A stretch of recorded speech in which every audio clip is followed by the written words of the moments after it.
How do you block another user on TikTok?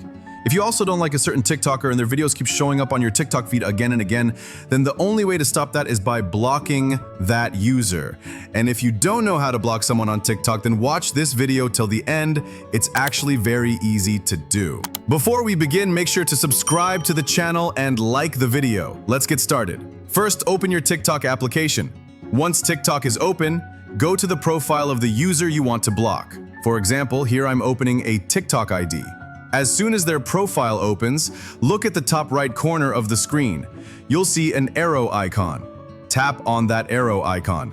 Now a menu will appear from the bottom of the screen, and in that menu, you'll see an option to block. Tap on the block option. After that, you'll be asked to confirm with two options, cancel or block. If you don't want to block the account, press cancel. But if you do want to block the account, then simply tap block. I'll go ahead and tap on the block button. Now, as you can see, this account has been completely blocked. From now on, none of this account's videos will appear in my TikTok feed. This is how you can easily block any account on TikTok.